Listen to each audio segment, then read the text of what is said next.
Folks, welcome in. It is Monday, and it is time for the Hoops Betting Hour. New week, new money. Got to get after that dollar. I am the big man on campus, joined, as always, by my co-host, Donnie Wright. Said the brackets are out. We're breaking them down here. This is the hub for your March Madness content. We haven't talked about it. Donnie has talked about it. I haven't talked about it. It's time to jump in today and the rest of the week up until Thursday, where we finally get some games where the first four will begin. We're one day behind this week. So Thursday, Friday would be the norm. Now it's going to be Friday, Saturday. So we also get that extra day on Monday with a lot of games as well. So a lot to get into, Donnie. Brackets have been revealed. How you doing? Doing good. And you brought up a great point. It's give a little, take a little, right? Because the initial thing is that Thursday, which is me. This is me on Twitter. That Thursday, sacrilegious. You have to have that game. We all want to watch basketball on Thursday. That's when the weekend starts. But then you say, okay, they're going to take that away, Jeff. But they're going to give us a Monday slate where normally we take the deep breath. There is no deep breath. We'll be live on the show Monday morning talking about it. So it's really, really interesting stuff. But this week should be a lot of madness for us as we set everything. Now, also, Jeff, I got a lot of DMs last night, and I know you did too. Jeff, why aren't you live right now after a mark arts for the brackets come out? This is done specifically to let it settle in, let everybody know when you wake up the next morning with your initial thoughts, we're ready to go and hit the ground running because you miss a lot of information. A lot of lines are now, a lot of things that you might be thinking about now overnight that you're ready to go. This is why we're talking about the brackets Monday morning, 9 a.m., and it's good stuff. Yeah, I think people make the mistake of not letting it marinate, if you will. They want to jump right in, and every underdog's going to hit. It's like, well, hold on a second. Let's push it back a little bit. But this week's going to be great because we don't have games per se to talk about, but we have games to get prepared for. Okay, so there's not games today or tomorrow or Wednesday. There are some NIT games getting started. We'll break those down when they come on Wednesday. But today and tomorrow, it's about looking at the bracket, understanding who has a nice run to the Final Four possibly, maybe a team that can get upset. I know there's things we may disagree on. Who got snubbed last night and who's in that shouldn't be in? Because, Donnie, there is a team in this bracket right now that has zero business being in this bracket. I'm going to tell you about it in just a little bit. We are powered by Pickswise and presented by the great folks at FanDuel. Make sure you're checking out Pickswise each day for written content. We're going to have the bracket challenge that we've talked about on the show. A lot of great content down the road as well. So make sure you check out Pickswise. And also you're frequenting FanDuel, one of the best books in the business. Already have lines up, and we're going to get into them as well. And also, thanks for listening. If you're new around here, make sure you hit the subscribe button so you never miss an episode. We are here every day at 9 a.m. Eastern. Donnie, let me ask you, I just want to quickly put a bow in yesterday. As we had a couple of different games really quick that continue to spread the narrative. If you're down one, you do not need a three. Or tied, or down two. What has happened, Donnie, with these teams? Every team wants to be the hero and step back three. What is going on in college basketball? There's an epidemic going on, and it ain't the pandemic. It used to be, Jeff, where you're playing basketball, and I've said this last week on the show, you give it to your point guard.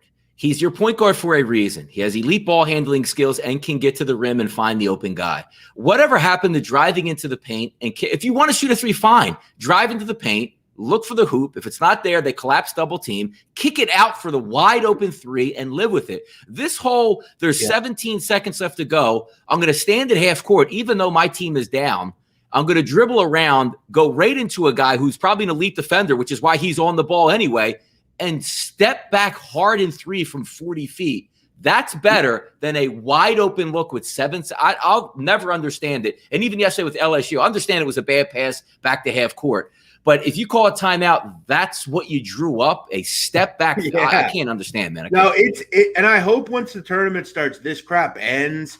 We've got to be using this as like a, kind of a work in like, look, this is what's happened, but this can't happen anymore, folks. I mean, we've got to start creating better possessions late in games. It is an issue right now. I want to shout out to this guy.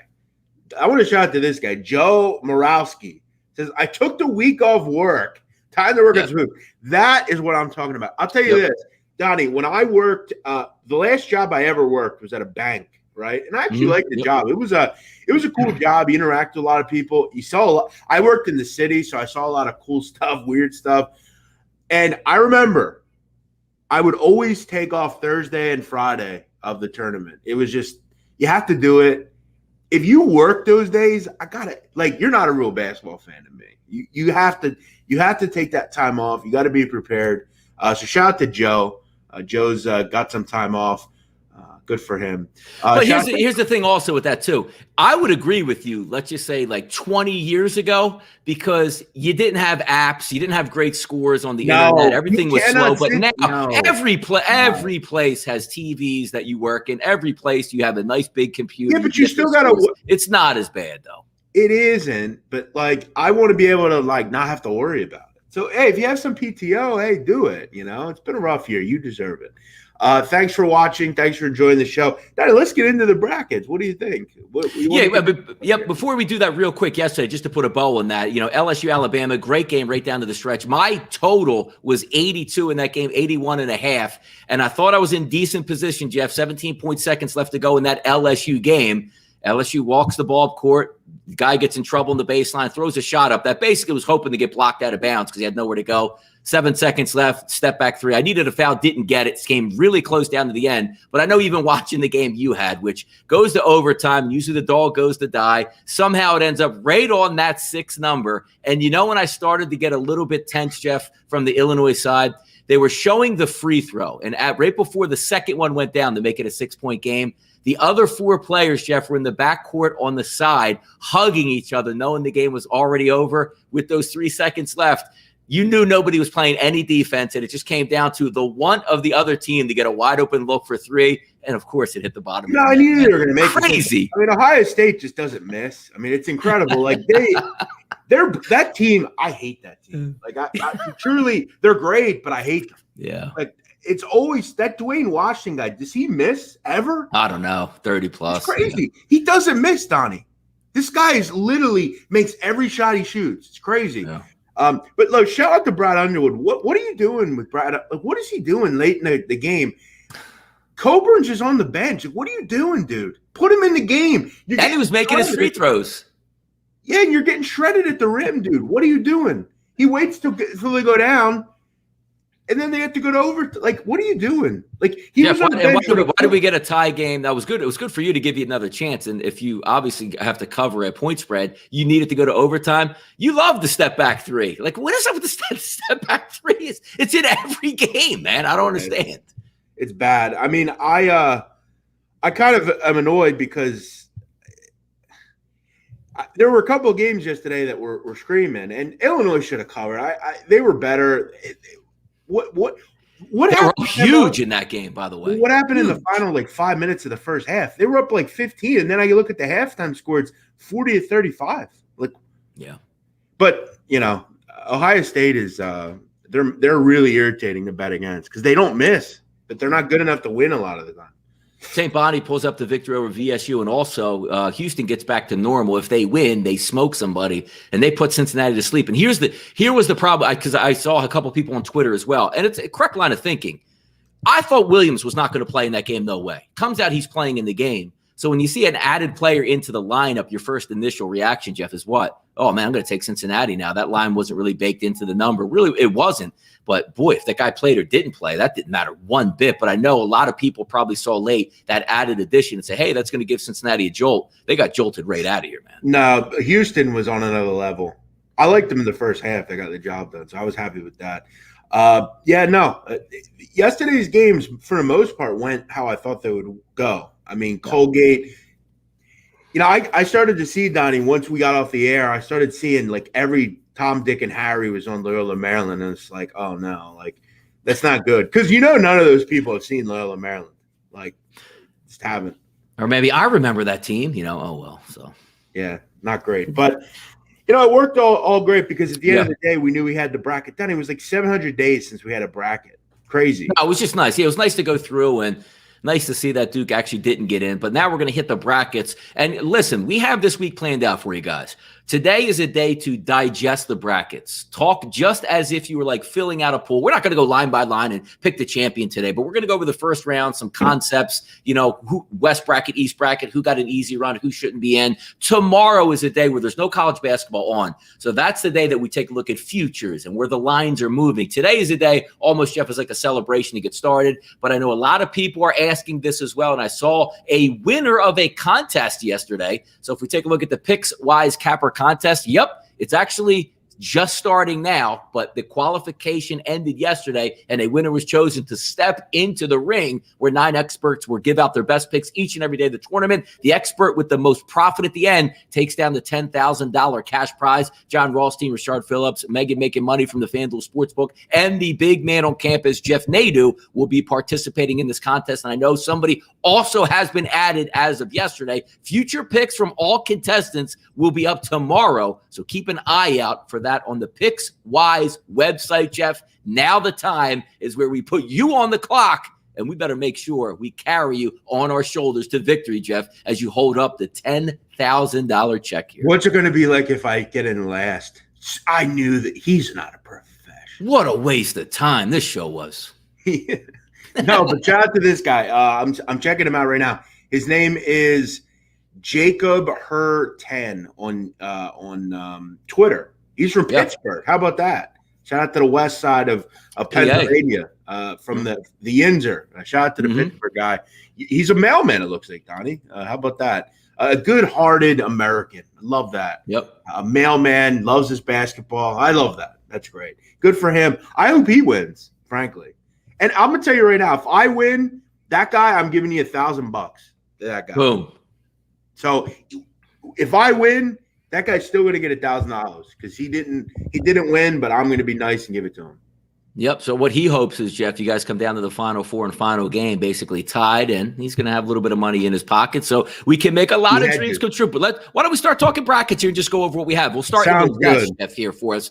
The playing games are coming up, so we'll skip over those. Look, Gonzaga is the number 1 seed, and looking at the overall bracket scheme, Jeff, you're supposed to get an advantage if you're the top seed overall. And I know a lot of the times in the past, if Gonzaga, it seems like they try to match Gonzaga up with somebody who can take them down early. To me, that doesn't seem the case. I like the matchups that Gonzaga has on a run to the Final Four because they are the best team in college basketball. They deserve the easiest path to get to the Final Four, and I think that's so. So Gonzaga starts off in the West, but let's slide it right down, Jeff, to that 8-9 matchup. These are the fun ones, right? 5-12, 8-9, 7-10s. Oklahoma and Missouri are going to start out in that game. I know you like Missouri, but just sometimes not the way they play. An ultra-talented team. I actually think this is a decent matchup for Missouri in the first round to get a team that's, not hard and fast down low, as we like to say, a team that plays their type of style. It's an interesting matchup, but look, they're the 9 seed. I don't see a reason why Missouri can't beat Oklahoma here. What are your thoughts? Yeah, I have Missouri moving on here. This is a kind of a game where you're totally right. They do play very similar styles, very, mostly for the most part slow, particularly on the defensive end. We know they can both defend, but there's one thing that Oklahoma, I think, is going to have a little bit of an advantage here. Missouri is a team that can't shoot the basketball, which we've seen in certain games here. These teams are both pretty dependent on making 2-point shots and getting to the free throw line. I don't know. It's so tough. It's not going to be a game I'm going to bet. I'm going to lean on Missouri. But at the end of the day, the good things about 8-9 games, Donnie, is if you don't pick them correctly, so let's say you have a bracket and you don't pick the 8-9 game, it really doesn't matter because a lot of the time you're not going to have them beating the 1 seed anyway. So it doesn't really hurt you in the bracket challenge. So I don't, frankly, and I'll be real honest, outside of maybe one this year, I don't put a lot of stock in 8-9 games. I don't really bet them. They're generally coin flip games anyway. You'd have to have kind of a real advantage for me, and I don't see much advantage here. I like Oklahoma because Devion Harmon and Reeves are really good, and I think they're probably better than any guard that Missouri has. By the way, Pinson, I watched him in a couple games this year. He's a maddening player to bet on. Yes, tremendous talent. Yeah, I do like Missouri, though. I think Tillman is really good defensively. Manick isn't. So, what Lon Kruger needs to do is needs to stay with Courtois. Courtois is a better defensive player. He's a more helpful player on that end. It's a real coin flip. There's things I like about both teams. I like both coaches. So it's coin flipping to me. Taking a look here, Creighton, UCSB, the dreaded 5-12. Now, there's two ways you can look at this game, Jeff, which, oh my God, I just saw Creighton. They got blown away from Georgetown. So UCSB, Santa Barbara can keep them in this game and do some things. I look at the complete opposite. You get shellacked in the final. You get a week to regroup. You're not coming out there like this is the tournament, right? You're not oh, well, woe is us. They should be able to get back at it. Creighton's going to beat them for me. How about you? Yeah, Creighton's going to beat them. I agree. I will say this, though. I think UCSB can give some problems to them. UCSB is a really solid team, man. They are really good on both sides of the ball. They don't really have any flaws, frankly. They're experienced. They kind of remind me, if you remember, Donnie, the last time we had a tournament, Cal Irvine actually beat a team. They won their first round match. I think it was against Kansas State. It was a similar matchup. I want to say it was a 13-4 as well. This is a 5-12, but UCSB is not your average, 12 seed. They're really good. They're a really good starting five. Donnie, honestly, you know who plays in UCSB? Pierre Louis, one of the Pierre Louis who played at Temple. Sure. Created a pretty good role out there. You're well coached, and they're a good, solid offense. They just don't settle for threes. They're a good half-court offense. They can sit in the half-court and defend. They can do a lot of things that are really going to bother a team. Creighton better get prepared because – this is a team that just can't seem to grab any consistency. They look good for a game or two, and they have the best player in the court always in Zagorowski. But, it seems just like mental lapses with them where, they'll look good and beat Connecticut, and then they'll just get shellacked by Georgetown. There hasn't been a ton of consistency. They'll win 2 or 3, and then they'll lose 1. They'll win 2 and lose 2. Like, it's weird. They better get prepared because UCSB is not your average, mid-major. Very good team. Virginia, Ohio, which I love this game for 2 reasons. It's a contrast in styles here. Ohio is athletic. They want to try to get up and down the court, had a beautiful run to get through the MAC tournament and win the championship there. Virginia, obviously we know in the tournament, they slow it down. So if you take a look at around a 10-point dog, 9-point dog, 8-point dog, you're always in play because possessions are going to be limited. But here's the issue that comes into play, Jeff. This isn't a Virginia team that just say ran through the ACC or even lost in the ACC championship game, whatever you may have.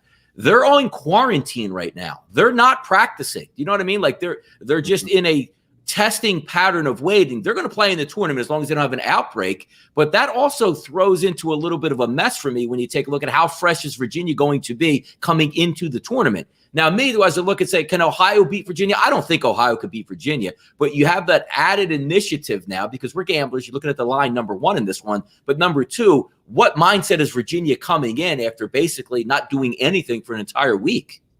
Well, I think here's how it works.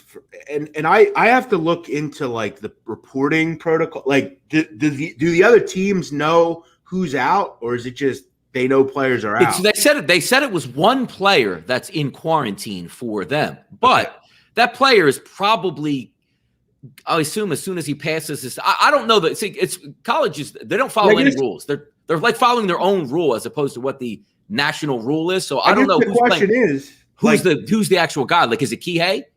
Right. That's in quarantine. You're right. And for Virginia, that could benefit them because if it's a nobody, then it doesn't matter. And this is a really complex matchup for Ohio. I mean, this is about the last team you want to see, not because Virginia is great or everything, but they're just so complex. They're a hard team to prepare for. Virginia actually played Kent State, who's a similar, they're in that conference as well. They were at full strength. Virginia beat them by 7. But you're right. It's weird because they don't know who the player is. And I don't know if they have to report who the player is as far as policies or whatever, but it can be an advantage for Virginia because they can use it. It's tough to prepare for them anyway. I don't think Ohio could beat Virginia. In fact, I think Ohio won't even cover against Virginia. Virginia is such a complex offense. I think they're a team this year that is much better than they generally are per se because they are better offensively. They can shoot the ball at a higher level. Ohio isn't stopping anyone. Ohio is a dreadful team at the rim defensively. Dreadful. Preston's really good, but how are you going to be good? Are you going to be good against a pack line defense? It's among the best in the last 20 years in the country every year. I mean, they're always very good.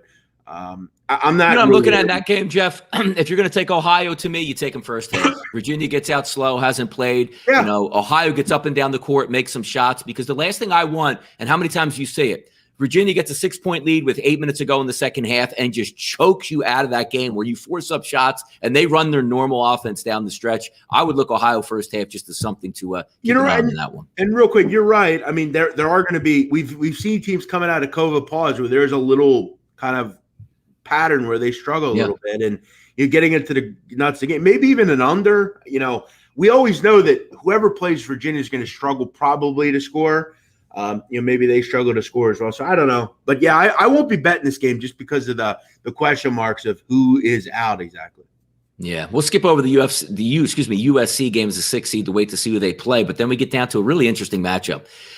If you see Eastern Washington and see them full gas, they are a fun team to watch. They move the ball around. They got inside, outside. They can hit the jump shot. I look at this as one of those Kansas teams that, yes, Kansas is more athletic. Yes, Kansas has the better talent. But if I'm looking at a team that can get hot and make some shots, Jeff, Eastern Washington is a fun group to watch, man. Yeah, I'm going to tell you right now, Kansas is on upset alert in this game. Yes, there you go. Put them on it.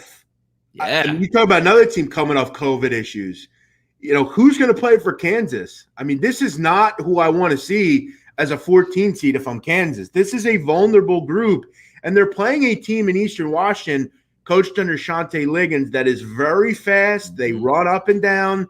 They don't turn it over, and they are very good offensively. Tanner Groves, the Groves brothers, are terrific.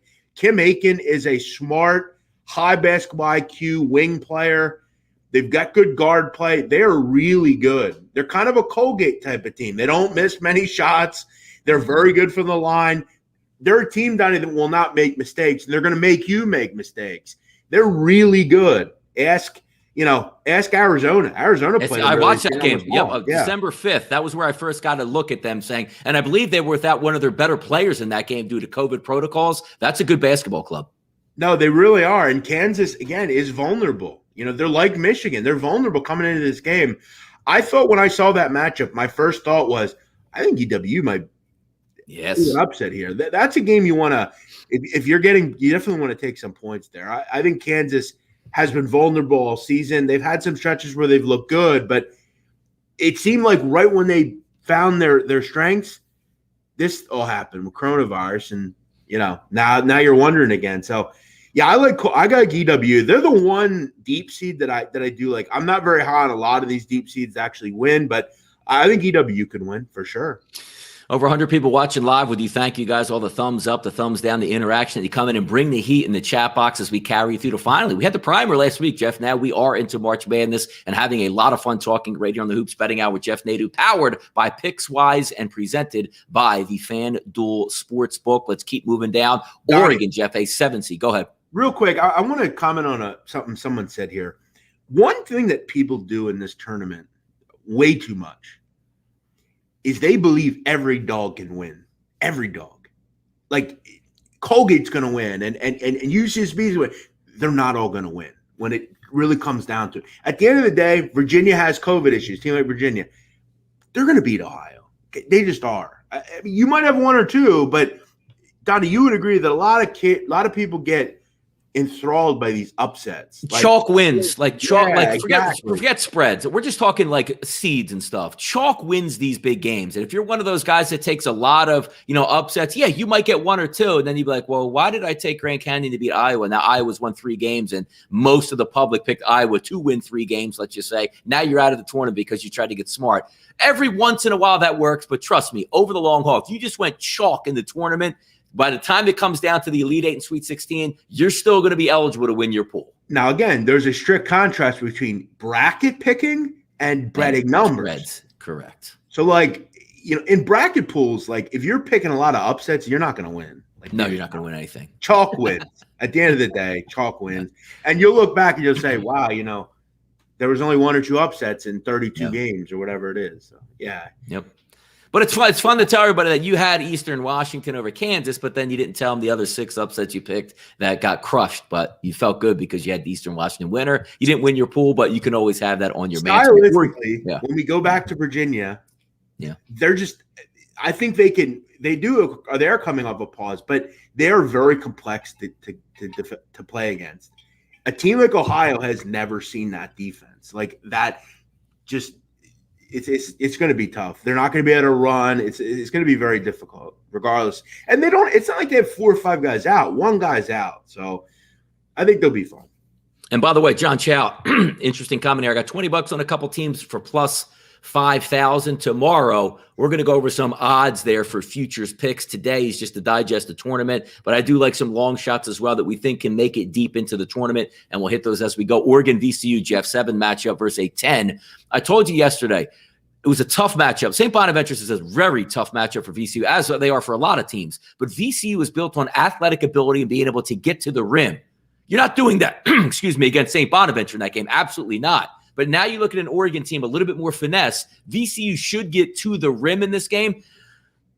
I don't know if I trust VCU because I love Bones Highlands getting another week off. Just rest up, get ready. I just thought the St. Bonaventure matchup was just a detriment to them. They'll have more success against Oregon, but I'm right on that 50-50 borderline if I can stroke VCU, but a much better matchup for me for VCU than they just faced in the A-10 tournament final. Yeah, I'm not so sure. Oregon runs a pretty good zone, as we know, under Altman. VCU just can't shoot the ball real well, and I can't really get behind that. I like Bones Highland, but Duarte is he's a tough kid, man. And Oregon's finally fully healthy, which I think is great. This is a tough matchup for VCU. You kind of hate to see it. VCU is a team that are very solid. They're deep. They press, but teams like Oregon, they're not going to get beat up by the press. They don't turn it over. They always have good point guards, whether it's Pritchard or this year with whoever. They can all assume responsibility. As I said, they're fully healthy now. VCU you have to kind of be able to shoot against that Oregon zone, and I don't think they can do it. This is a tough matchup for VCU. I like Oregon here. East bracket, Jeff, obviously Michigan going to be the top seed here. We'll wait to see their injury information and also who they're actually going to play in that first-round matchup. And I got to tell you, we like these Atlantic 10s, the AAC, the lower levels where they get a legitimate chance. Sometimes I look, and LSU's not a great basketball team, don't play great defense, but there's a lot of talent and some decent coaching, obviously, as you know, for LSU coming out of the SEC. They went right down to the wire with a really good Alabama team, and if it weren't for a nice play in the last 30 seconds of a coast-to-coast layup and a jacked-up three-point shot, they beat all Alabama and move on, obviously, into the tournament with a higher seed. St. Bonaventure's got a tough one here, Jeff. If you're a 9-seed, St. Bonnie's coming out with a really nice year, a nice A-10 championship regular season, and then flip it over to an A-10 title. You get LSU round 1. That's a tough matchup for these guys. Whoa. You skipped Grand Canyon, Iowa. Great. Yeah, well, there's room for reason why. So why? Go ahead, talk about it. Here, I'll talk about it. Iowa beats Grand Canyon. All right, on to the East bracket here. I disagree.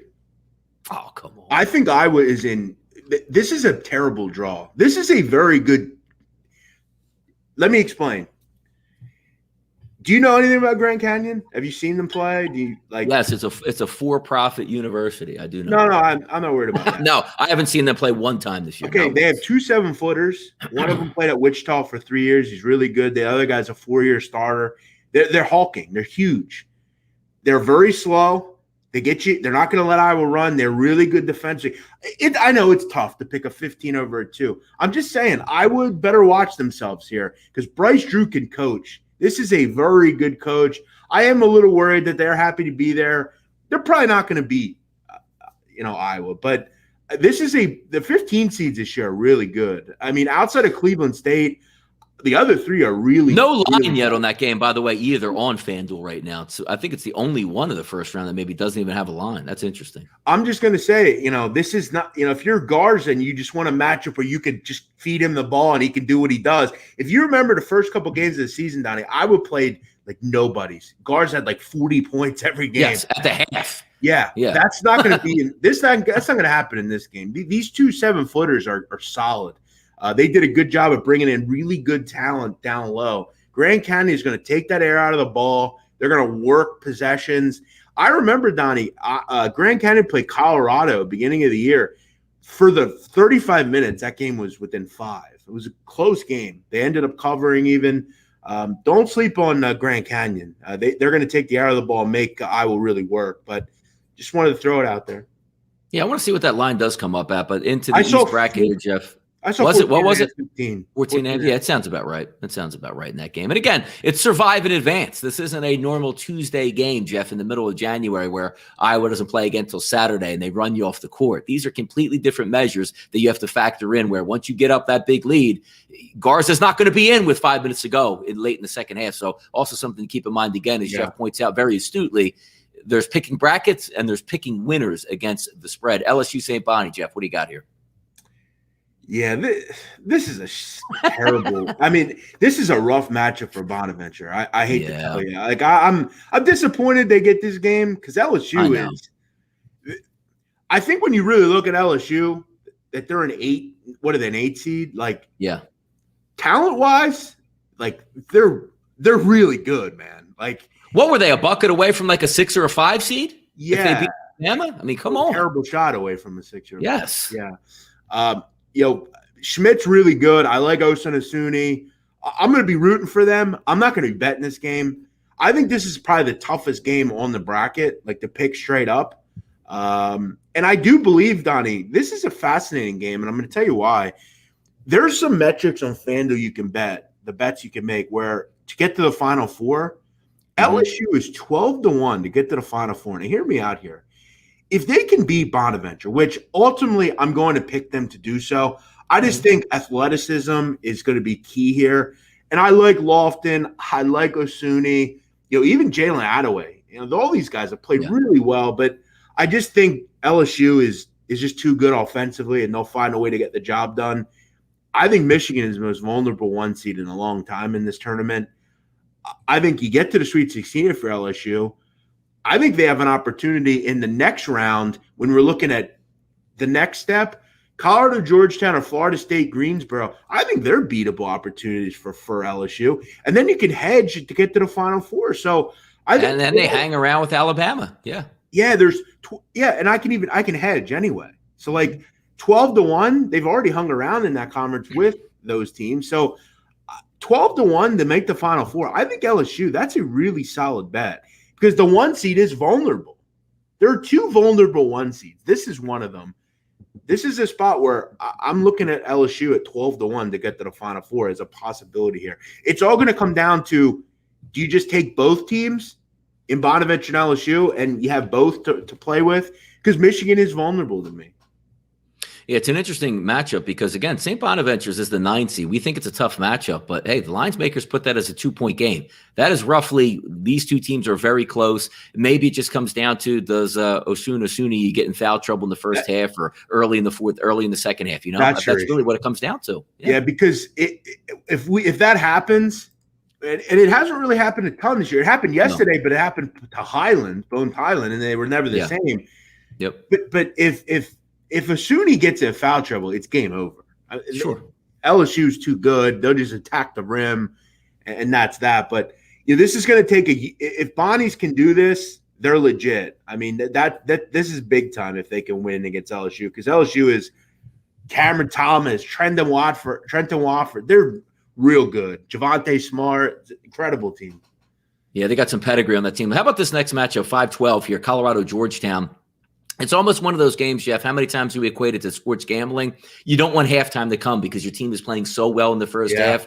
That's like the Georgetown team in the Big East. You didn't want the Big East run to end because they played so well in the Garden. They were on a hot run. Now you cool them off for a week and put them in a neutral court environment in Indiana. Does that come into play? And do we feed too much into these 12-5s? Because every single person I've seen, and hey, you can only see on what your eyes see, and the 12-5 matchup does play into it. Georgetown is going to walk all over Colorado. So the betting public is really eyeing Georgetown in this one. But I look at it a different way, saying, well, they were really hot. Did they take a week off? They still hot? Or is this the Georgetown team that we saw for most of the year as opposed to the end of the year, Jeff? Yeah, if you're Patrick Ewing, you want the tournament to start today. I mean, today, correct. You don't want to sit around. My concern for Georgetown is, when you go like Donnie to a new place that you haven't been to before, and you're looking around and like, this is so cool, I'm excited, and then you're just you're just happy to be there, kind of. Yep. I worry that they're going to go into like Assembly Hall or one of these places and they're look around. Look where we like. It's not like they haven't been there, like because we weren't supposed to be here, and here we are. Yeah. And I'll tell you right now, like a lot of people are picking Georgetown to beat Colorado. Like I saw Jay Billis says Georgetown is the most interesting team in the league in the bracket, and it's like, slow down, right? Like Colorado is physical, they're tough. This is a stone cold. What did we last see game? Yeah, you get it. Are you buying low? Are we getting a low thing on Colorado because they didn't win the Pac-12 and Georgetown's hot, so it's the lowest point. Yes, Colorado's moving on, and I'm going to tell you right now. You know who Colorado reminds me of, Donnie? They're going to get to the Sweet 16, and we're going to say, how'd they get to the Sweet 16 or something? They're physical. They play good defense, and McKinley Wright is a kid that can take a game over, right? They're always good from the free throw line, obviously outside of the Oregon State game, which was just an outlier anomaly, but. Yeah, Georgetown, I think they're just happy to be here, frankly. That's my concern. Like you said, if this game was today, or Tuesday, okay, but you got to wait the whole way to – is it Friday, I think? Do they play Friday? That is I believe it's so. Hold on, let me double check here. Go ahead. Yeah, that would be – I think it is Friday. No, it's Saturday. Wow. 12. Yeah, because the Thursday Friday thing is throwing me off. Right? It's Saturday. Saturday. Yeah, there you go. So they're off a week almost. That's not ideal. Yeah, I like Colorado to move on here. Florida State, UNC, Greensboro. As long as Florida State isn't playing Georgia Tech, I think they're a pretty good play. Advance and move on. I think Florida State too athletic for UNC, Greensboro. They move on to face either Colorado or Georgetown for me here. Agreed. Isaiah Miller's great for Greensboro. I'm sure. Wes Miller will have something for like a half. But look, at the end of the day, you look at the athleticism here. I mean, it's kind of concerning for Greensboro. They'll hang around for 5-10 minutes, but Florida State will pull away and win considerably. This is an interesting one, Jeff. The 6th seed. We won't get into it yet because we still have to determine. What's up? I hate to interrupt. I'm sorry to interrupt. I'm so so thinking of everything here today. They should watch themselves, though. If Florida State should watch themselves here, though. Greensboro press pretty heavily, and Miller is a high major guard. He can play it. It's a shame if Florida State had Isaiah Miller in their team, they'd be a title contender. They don't have a point guard. Yeah, this is an interesting matchup. I will say there, but Florida State's just big and hulking, and they'll find a way. BYU, that 6th seed, Jeff, as we wait to see them play the winner of the Michigan State UCLA game. So we'll skip over that for the time being and get down to Texas, Abilene Christian, my boys who play some good defense, make open shots. But look, I know they're from the state of Texas. They have a legitimate team. But when you run up against a team that's just bigger and faster and does so many more things, it's hard to be able to pick the winner being Abilene Christian, but maybe they can hang around in the game. Texas will move on, but Abilene Christian's a really good basketball team, but sometimes just meet up with bigger, longer, faster, Jeff, and you just can't get by it. Yeah, it's almost like the little brother, big brother kind of thing. Yes. Same state. Dottie, you know what this game reminds me of? What's that? Friday Night Lights. It's a great story. You're not beating Dallas Carter. Sorry. I mean, no offense. They're just better, stronger, more physical. Mike Winchell's great and Don Billingsley and all are great, but at the end of the day, they're going to do more. They're blocking your shot. They're kicking the basketball off your face. They're going to get you're bleeding. Yeah. You're not going to get anything. It's not going to work. Look, I like Joe Golding. He's a great coach. This is a great, solid team. I'll also tell you, I was blown away to see this number at 8.5. Texas is only 8.5-point favorite. Why aren't they like 14? I think it's about right because Abilene does play some really good defense. And to me, I look at the tournament as that just survive in advance. Like if Texas wins by 3, they don't care, right? Yeah. Are they looking to run them off the board? You look at a similar matchup. I mean, Abilene Christian played Arkansas, lost 85-72, lost to Texas Tech by 7. Texas is they're a team that I think they can get to the Final Four. I think they're really good. And Coach Shaka Smart kind of has that, I finally won something kind of thing. He's feeling himself a little bit. Maybe he can win. They're really good. I think they pull away and run away and win by double digits here. Abilene Christian, good story. You like that group, but they're not beating Texas. I'm the next 2 games here I'm really looking forward to because I hope they go my way, and that's UConn taking down Maryland as the 10 seed. And then obviously really quickly here, Alabama is going to just eviscerate Iona. But looking at that second round matchup here, we'll start with that 7-10, Jeff. I like UConn. UConn's going to get healthy. Book Knight's going to be fine off of his cramping issues, and weren't able to slip by Creighton. I think they can beat Maryland in this one, and I would love to see UConn Alabama round 2 here. Yeah, Maryland's not going to win. Mark Turgeon doesn't win tournament games. I mean, He'll blame it on something. Yeah. He'll start going at, I don't know, Jim Calhoun or something. They wanted us out early, so they matched us up with another Northeast team. I don't know, some just random comment that makes no sense. You're right. Yeah. And then he won't get thrown out of the game, but the other coach will. That's what happens. I'll be honest, like Maryland, if you can honestly explain to me, I guess because they beat Illinois, like why are they in this tournament? Like seriously. Just for the Big Ten overall. That's it. But ACC was down. SEC didn't have their blue bloods. But if you want to whine about Drake or teams like that getting in, look at Maryland. Why are they in? I am going to whine about Drake because I would like to see another mid-major get in over Drake, but oh well. No, Drake shouldn't be in the tournament either. But again, like Maryland, this team has nothing. Like why are we celebrating this team? UConn's going to pound them. No, they are. And then Alabama, this isn't the Iona of like the last 5 to 6 years that had 4 really talented guards get up and down the court. It's a better Alabama's going to smoke teams. Them. Those teams sucked in the tournament. They didn't stop anybody. They don't have any firepower though. They have Alabama is going to run up and down the court super fast and just drop threes on their head. No, and I'm not disagreeing with you. I do think this team is better than like the Clueless teams because they do honestly defend. I mean, those Iona teams with Clueless are giving up like 100 points in tournament. No, they were. And they still might here. But I do like Nelly Jr. Joseph. He's a good player. I think they're better, but you're right. They're not going to beat Alabama. They're not even going to contend, I don't think.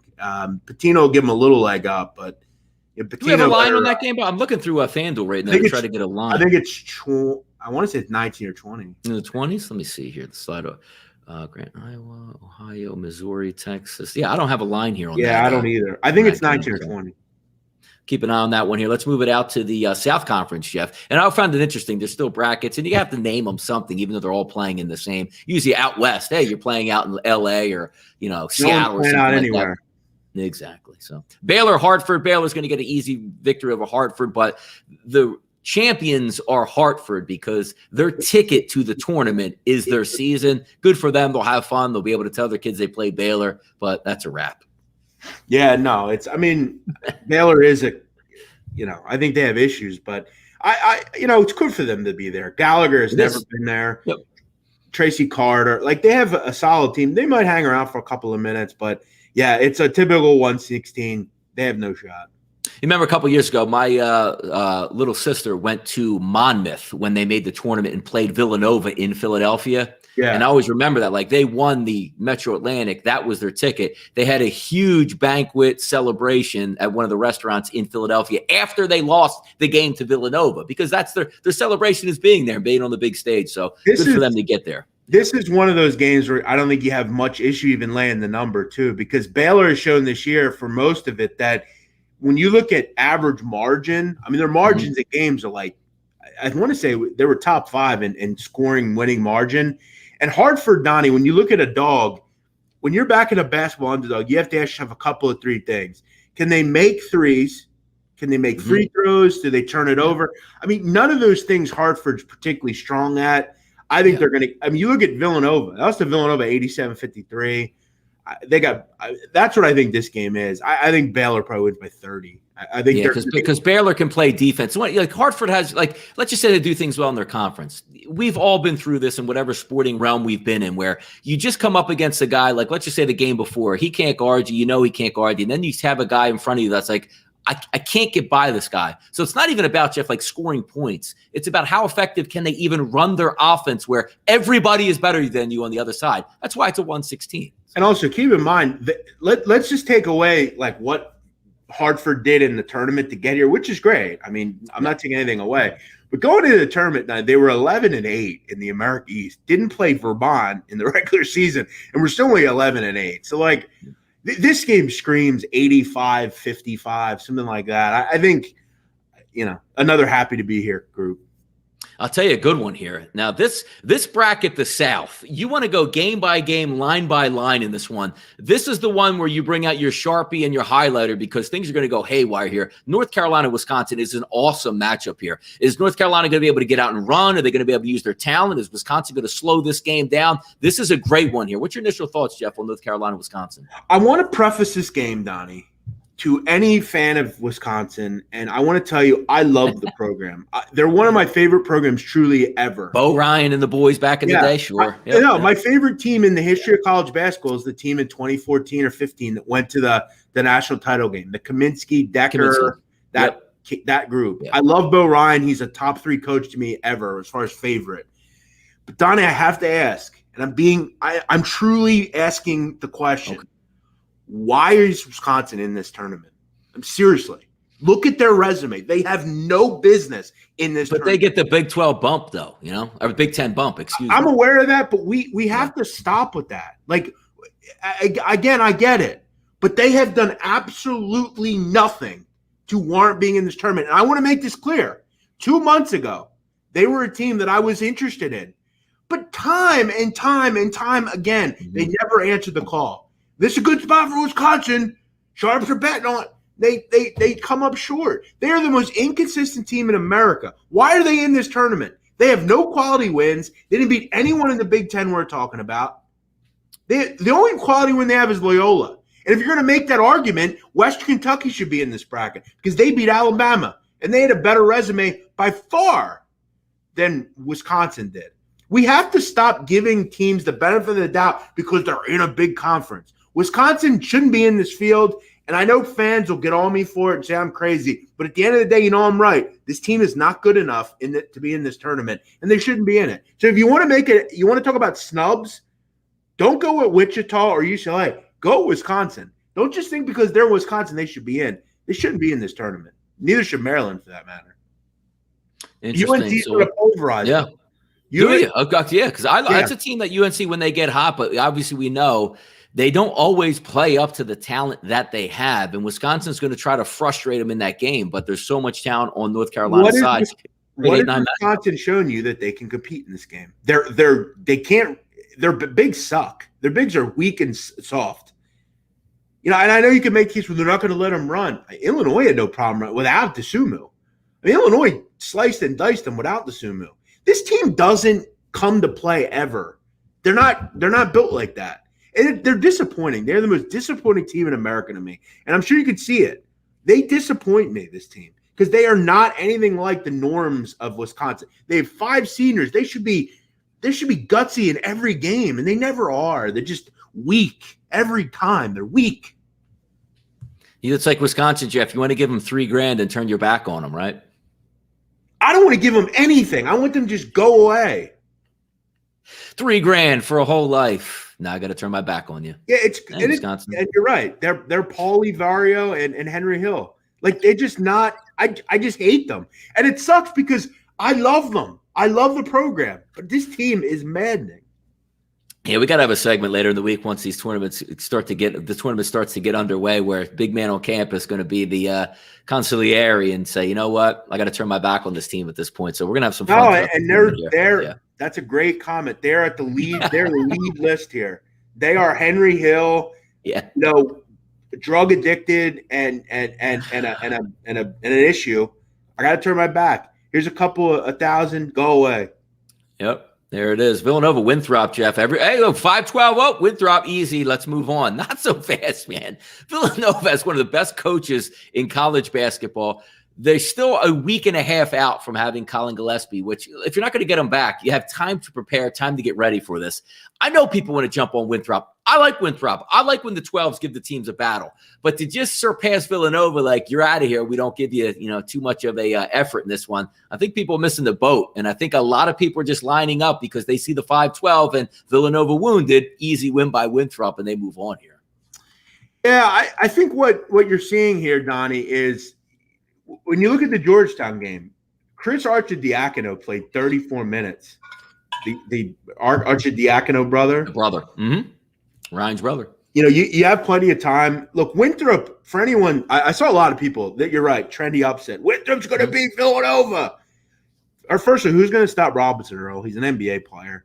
Does anyone remember that Winthrop doesn't defend? And, they didn't defend all year, even in that joke of a conference there. And Charleston Southern was putting up 80 or Campbell or High Point or whoever. Yeah, they're not beating Villanova. In fact, I'm not gonna lie. I did put a little bit on Villanova already. I played 5.5. Oh. 5.5 it got down to. Villanova's gonna win by 10. Winthrop's good, but Robinson Earl is going to do what he wants, and I think Arcidiacono can do enough in this game where he gives you a little bit of a push, and Ryan, or at the end of the day, Arcidiacono would start at Winthrop. I mean, he's a backup player at Villanova, so that just goes to show you the kind of players they get. And I'm not knocking Vaudrin and Burns; they're good players, but Villanova's going to win. All right. By the way, Jeff's talking about getting down on some of these college basketball games. You know where you can get down in the tournament, Jeff? Right here at FanDuel. And let's tell you why here. Pick any team in this tournament, Jeff, all throughout March, right? Let's take Michigan for an example. Let's just say they win the tournament 6-1, right? Michigan goes on to win, and you use the $1,000 free bet, Jeff. You know what you get paid? $7,000 back. The $1,000 for the free bet and the $6,000 in winnings. If they lose, you get your money back as a free bet here. So put the $1,000 up, lose, get the $1,000 back, keep on pushing on. This is where FanDuel Sportsbook is different from other sports books. Their offer pays cash value on the free bet value if your free bet does cash. Sign up using the link below in the description or use the promo code Pickswise to claim that offer now. If you haven't got is there a better way to get down if you've never used FanDuel before? Put your money in, lose it, get your money back. Keep betting those games and keep moving forward. I love it. Love it. I do too. That's a great. That's what I would do. I mean, I would. If it's free, it's free. It's free. Hey, Jeff, you went down. Jeff told me to take Villanova over Winthrop. Winthrop covered in advance. You know what happens, Jeff? You get the $1,000 back, and you go ahead and try to fade Winthrop in the second game, right? But I would put it in the hands of like a future. Like I would like LSU to go to the Final Four. I'd put it on that. It's up. I believe it's up to a $1,000 free bet as well. So if you put a couple $100 in there, they'll match it. I believe up to 1,000. So it's not like, damn, I got to come up with that. No. Get in here, have some fun. And again, the future market is the fun way to do it because most people, Jeff, get the free bet. Yeah, you want to get your money back 1 times 1 if you win a game. I understand that. But if you have a future down, that's a fun way to watch it out because if it doesn't win, if you take a 50-1, 100-1 to win this tournament and it doesn't, you know what happens at the end, Jeff? Money comes right back into your account, and you can enjoy it in Major League Baseball or wherever you want on the FanDuel Sportsbook. Agreed. Keep going. Purdue, North Texas. North Texas wants to get you into a rock fight, get you in the alley, turn the lights off, and get it on. Going up against Purdue, the 4 seed here. I don't know, man. North Texas doesn't have a lot on the offensive end. They are going to have to throw punches at Purdue to try to move forward here. Purdue's going to beat North Texas, but boy, this game has the shapings of not a lot of points here for me, Jeff. If you know me, you know I love both these teams. This is a great matchup. I played the under. A lot of these games I played small. I played the under 126. I think you said it best. North Texas struggles to score, but one thing North Texas does do well, and I think Trevion Williams prepares them for after they played Basie. That's kind of a cool matchup. I thought they played pretty well against Charles Bassey, made him kind of a jump shooter. And when you look at Purdue, Donnie, they have a kid, Eric Hunter, who did a hell of a job all year against the high-hawking ball handlers of the Big Ten. So Javion Hamlin, I think, is going to have some real struggles in this game. I think it's a low-scoring game. And it's really going to come down to whether the bigs for North Texas can stay on the court. Can Simmons and Usman, the backup, if they could stay on the court. Because the problem that Purdue is now going to throw at you is if Williams isn't playing well and is out, Edey, it just stands over you and just puts his hands up. I mean, it's tough. Purdue is, Donnie, a team that in this bracket, the entire bracket, they're the most intriguing team to me. I think they are really positioned in a spot where they can make a really legitimate run. I think they have one of the best draws in the tournament. They are a team that I talked about as a sleeper a while ago. They're still in the 40s to 1 to win this thing. I like Purdue a lot, man. This is a really good on both sides of the ball team. And the emergence of Edey is huge. He is really good around the basket. Next game, we'll talk about Texas Tech in the 6-11 matchup versus Utah State. They're not going to be able to handle Nimish Keita down low. Not very many teams can actually do that. But this has the feel to me, Jeff, and I love Utah State. I love the Mountain West. When I look at Texas Tech, it has that sort of San Diego State feeling to me, is the way they play basketball. They're going to do enough to beat Utah State, but boy, am I going to be rooting on Utah State as one of my favorite teams in the tournament itself. It just sets up that feeling. I would be surprised yet if Utah State outright beats Texas Tech here. Yeah, same here. I will say, though, I mean, with Worcester back and we know Bean and those guys can They're shoot healthy. it. That team's healthy. Yep. Yeah, they're really solid. But Mac McClung, this is kind of where kids like him kind of figure it out. I don't know if Keita just beats him up. I think, Santos Silva can do a little bit. But yeah, Texas Tech, Chris Beard, you just kind of get the bump there. Yeah, they'll win. It should be a good game, though. I think it's one of those games where Texas Tech doesn't ever pull away. So I have no interest in laying points with them. I think they'll win, but I don't want to go crazy with it. How about this one? Another favorite here where I guess if you were talking about, computers going haywire, some people have Colgate winning the entire tournament because of, net rating and where they can make some runs and stuff like this. But Arkansas Colgate, hey, look, I'll root for Colgate. They're fun to watch. But when I look athletes per athletes, Jeff, I don't know, man. Arkansas is moving on here. This is the trendiest upset on the planet. It's not happening. Yeah. Arkansas is not only going to win, they're going to punish Colgate. This is your standard, Donnie. No offense. Colgate is mostly a bunch of, white guys that are going to get out athletic. It's just that simple. Sorry. I don't know how they stop Justin Smith and some of the bigs for Arkansas. I almost worry for Colgate. I am a little concerned. Now, I remember in high school, we were in the Division III final in Pennsylvania. And who we played? Harrisburg High School, who had 4 Division I recruits. Yeah. Now, we were really good, our team. But I remember one of the players walked by me and made the face. He goes, "Are you looking at the camera?" Yes. He goes, and I said, "Yeah, they're going to punish our team. They won by 40. I get that feeling today. Just Colgate's a nice story. They're a fun offensive team. I think offensively this game's going to have a lot of fireworks.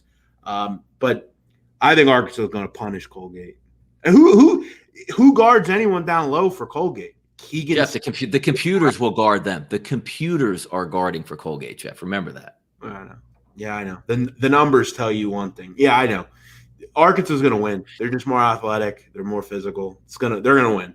They're going to win. I'm telling you, an early upset here in the next game, Jeff. Florida, Virginia Tech to Tennessee, going to bring some defense out here. I'm not sold on Florida. Up and down, maddening team all year. They're going to get it together. They haven't really gotten it together this year. I'm going number 10, Virginia Tech, Jeff. Upsetting Florida here in this spot. Yeah, a lot of variance when you back Tech. They like a lot of threes. If you watch Mike Young at Wofford, same thing here. But yeah, Florida's they're horribly coached. That's their issue. They don't run in transition when they should. But they will punch you out and elbow you if you get down in the game, so they'll try to change it up. By the way, what's Payne's status?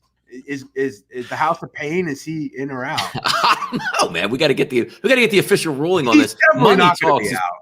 He's not going to be out. No way. There's no way. Look at this comment. What a ridiculous comment this is. I mean, I don't love Arkansas long term, but what do you mean how do they suck? What? You must be a fan of I don't know, Mississippi or Missouri. Like what's the rivalry down there? Yeah, goofy. I hate that team because they're a rival. I hated them since the Southwest Conference days. Okay, that damn Nolan Richardson. Yeah, woo, pig suey. Yeah, but anyway, Jeff, Florida and Virginia Tech quickly here. What are you thinking? Yeah, I like Virginia Tech. I lean that. All right, Ohio State. How about points? How about points in the last game here? Two seed Ohio State, Oral Roberts, 15 seed. Nice season for Oral Roberts. Ohio State, as Jeff said, will throw everything up against the rim, and it goes in no matter what happens. Could see some points in this game, but Ohio State's moving on. Yeah, but I also think Oral Roberts is getting 16.5. That's a lot of threes. Points. If the threes go down, they can hang around. Well, it's not even that. Kevin O'Banner is a guy at the rim that I don't think Ohio State, especially without Kyle Young, they're not going to have him. I think this is too many points. I would have put this more at 11, 12. I think Oral Roberts is legit. But yeah, if you want to take a game over, this is the game for you. I don't see where either team stops either. No, either way. Illinois and Drexel, not much time to spend on this. Drexel, was nice to see him on the, first time since 1996 in the tournament. They even got one of those square boxes, Jeff, on the live March Madness show, and they're in some backroom storage warehouse and didn't get a lot of time. And I think the staff that was calling the game, or actually on the March Madness thing, laughed at him a little bit, but Illinois moves on. Yeah, I think Clark Kellogg made the comment of, come on, come on, Clark. That was rough. Come on. Because you got to wonder, what was the awkwardness in the room after, because they immediately panned away. It's like, yes. Because they hear it like 2 minutes. Like, hey, they're in. You're like, Clark Krause says, hey, Drexel, great job. First time since 1996. Enjoy the March Madness. And he was just like, yeah, they ain't going to be there too long. So when it cuts out, it's always on a delay. Like, what did he just say? Like, hey, way to put a damper on our little party. How many kids said, fuck Clark Kellogg or F Clark Kellogg? Whoa, hey. I got mad. Sorry. There you go. F Clark You're Kellogg. picking up for Drexel. Yep, you're picking up for Drexel. No, but I think Drexel can use it as motivation. Nobody thinks we can win. Yeah. They're Philly, Donnie. Philly dogs run hard. Yeah. Maybe we'll get a couple Southwest Philly floaters in that game to cover the line. 8 days into the show, and I haven't swore once until today. So actually, I think I might have one other time. But it's hard. The passion comes out. The FCC is not coming for you here, so don't worry about it. Loyola, Georgia Tech. Loyola, Jeff, with the single toughest matchups in the first 2 rounds that we've ever seen in NCAA history here. I don't agree with that at all. I think Loyola – here's the problem with Georgia Tech, Donnie. When you look at brass tacks with Georgia Tech, they cannot defend. They cannot defend. They cannot defend and not defend.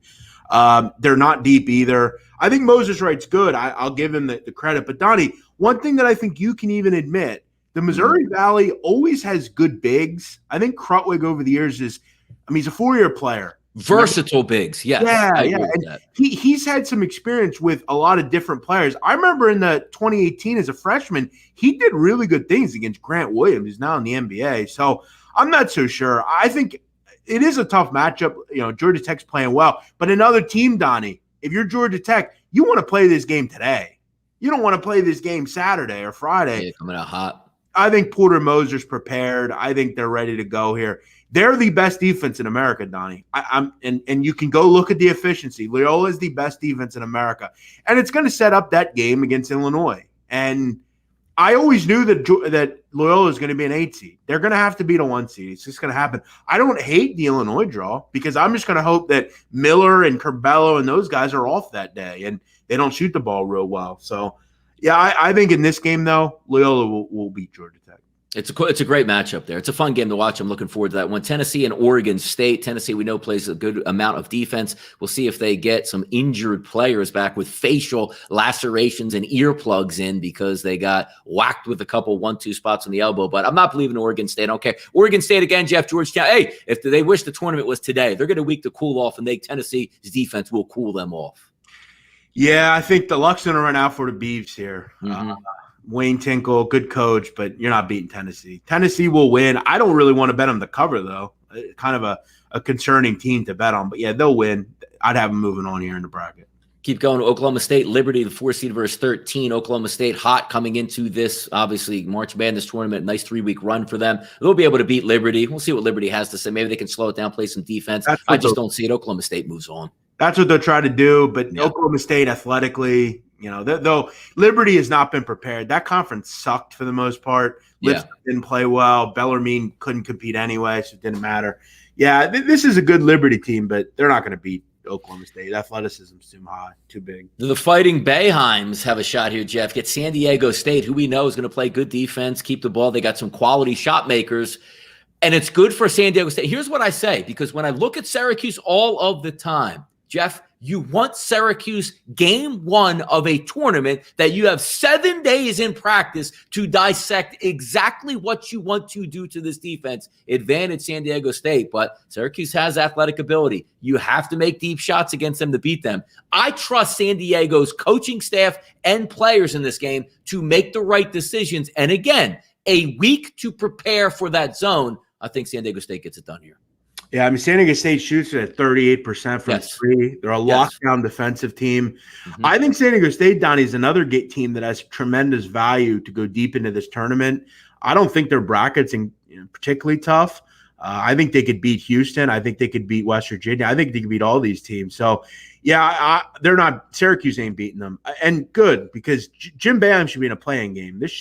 The fact that they're not in a playing game is laughable. Because he would have complained about it, so that's why they didn't want to hear it. So if you're Syracuse, you want a team that has to. By the way, if I'm a kid, Jeff, like honestly, if I'm a kid and I'm playing in the tournament, if I'm a lower seed or I'm like Norfolk State or whatever, like I want the playing game. Like I actually have a chance to win a game and technically advance. I would want to be in the playing game. Oh, they're in the playing game. Give me the playing game because that is an unbelievable fun thing where the entire country is watching you. 1 of 4 games. You can win and get that sensation of moving on in the tournament. I would love to be in a playing game. If you're Syracuse, I agree. If you're Syracuse, you wanted to see VCU here. VCU can't shoot. That would have been a good matchup here in this kind of game. But, yeah, San Diego State's going to wax them. West Virginia, Morehead State. Now, you look at Morehead State. They got 5 athletic players they're going to match up against West Virginia. Obviously, West Virginia is the pedigree team coming from the Big 12. They'll move on. But, against the number maybe as we look to West Virginia, it's an interesting matchup here because Morehead State, really good basketball team. Yeah, Morehead State was not only very good defensively in conference, but they were a top, I want to say, 50, 60-ish defense. This is a really good defensive team. They're the kid Janai Broom's going to have, I think, an interesting matchup against Culver. I have not been impressed with Culver towards the second half of the season. We know West Virginia down a very three-point reliant now. They're kind of a different team. Yeah, Morehead's an interesting cover possibility. I don't know if they have enough to win, but it's definitely my ears are perked up with this. I think it kind of reminds me of that Kansas EWU game. Morehead is a lot better than people think. Jeff, by the way, pounding nails, which is a saying that one of the guys in this pick tournament here with Pickswise will be in it, John Ralstein. Rutgers, we can't lay any wagers here in New Jersey through FanDuel with them going up against it. But I look at Clemson. Clemson is so unappealing to me. I think Rutgers gets it together and wins this 10-7 matchup over the Clemson Tigers. The most egregious mistake on this bracket is how is Clemson a 7 seed? I don't know. How is Clemson 7 seed? Is it they felt bad for the ACC and just tried to level up a team? Georgia Tech's a 9 seed, though. Yeah, it doesn't make sense. How does that even make any sense? No. There is no game that I care less about on the card than this one. Yes. It doesn't matter because Houston's going to beat them in the next game. Rutgers, Houston, Cleveland State. That's a washover. I love Houston. They'll be able to D up, but I think Houston has a pretty good run here. Houston's going to win the first game. Houston will win the second game. Then we'll see if they match up in that third game. If it's San Diego State, West Virginia, that's a pretty fun game to look at down the line. But we wanted to get through what we needed to get through today, and that absolutely was making our way through the NCAA card round 1 just to get a feel. Now, the people out there watching in the chat box, watching live, thank you. If you're going to watch on the replay, awesome. Hit the thumbs up button, hit the subscribe button. That is what we appreciate. We've had a couple 100+ subscribers already, about a week into doing this show. A lot more to do. But also tomorrow, Jeff, we're talking futures. So your homework out there in the chat box, find some futures you like tomorrow in the NCAA tournament. Jeff and I will pick a couple and go over, but we want to hear from you guys saying, look, here's the number I got on FanDuel. What do you think about this? And we'll have some fun with that and certainly go over tomorrow because we have a couple quote-unquote down days in March Madness, but the NIT is going to start up. We're going to have a lot of fun going over a couple things here. So, Jeff, are you going to do your homework tonight and bring us some quality futures here through FanDuel? Of course, and we'll do the futures. We'll do some of the, we'll take some of your questions. So as Donnie said, bring them. And then Wednesday, we'll start getting into some of the brackets and we'll go over some NIT games.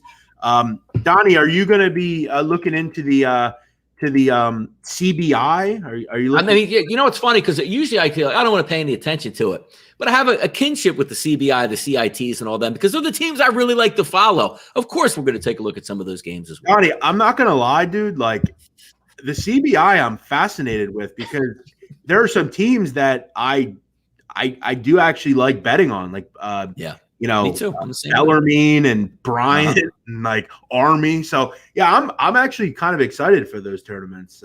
NIT looks good as well. By the way, Donnie, NIT on Wednesday, there's a game. Hello. I like a lot. So hey, thanks for watching. If you're on the replay, how are you? Good to see you. Thanks for watching. Make sure you hit the thumbs up button. Make sure you comment below what you like, what you don't like. Homework assignment tomorrow, futures in the NCAA tournament. So get that ready, boys. Jeff, leave with something here before we get out of here. I'm the big man on campus. Let's just remember, guys, the world is at our fingertips. Think of where we were last year today, Donnie.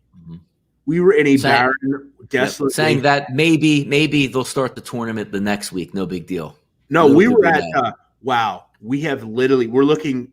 Can we find futsal to bet on in Malaysia? Is there any sports on? It was a barren wasteland. But, Donnie, the sun is shining. The temps are improving. We've got tournament games. The summer looks somewhat normal, possibly. The world is at our fingertips. Fans in the stands in Major League Baseball, we're ready. Go ahead. Yep. I can't wait. So, yeah, tune in tomorrow. Tune in the rest of the week. Tune in the rest of the tournament. Pickswise has you covered. I'm the big man on campus. He is Donnie Brightside. We'll see you tomorrow, 9 a.m. Eastern, here on the Hoops Betting Hour.